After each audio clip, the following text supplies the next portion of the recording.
Well, Vice President Kamala Harris is set to make her first trip to the U.S. Mexico border since taking office. She'll visit El Paso, Texas tomorrow, amid growing criticism from Republicans for failing to visit the region sooner.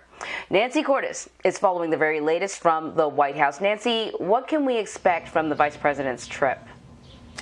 Anne-Marie, we know that she is going to be going to El Paso tomorrow. She'll be there for about half a day. She is going with the Secretary of Homeland Security, Alejandro Mayorkas. But beyond that, we don't know much yet about what she's actually going to be doing there.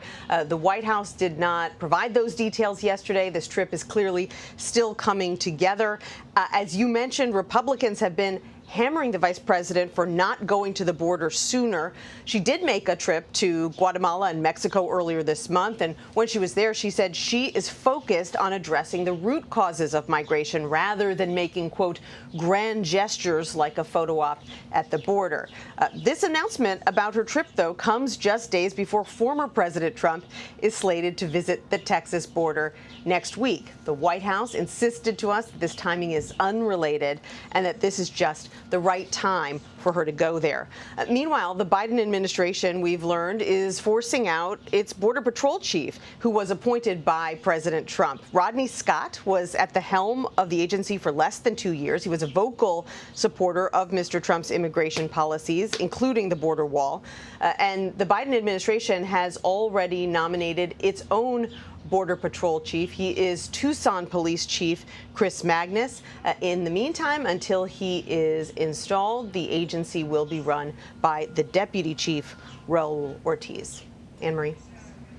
So, quick question for you, Nancy, on another topic. The Biden administration is also trying to get an infrastructure deal passed. It seems like the two sides are actually getting closer and closer. Dare I say we have a little bit of positive news when it comes to the negotiations?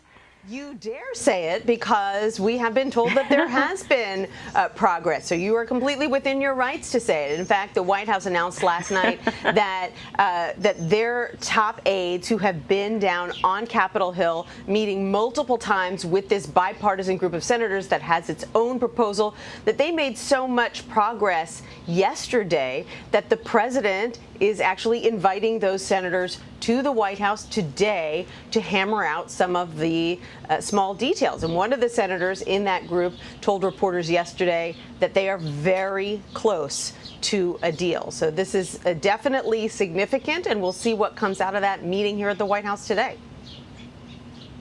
All right, that sounds good. Nancy Cordes, thank you very much. You're welcome.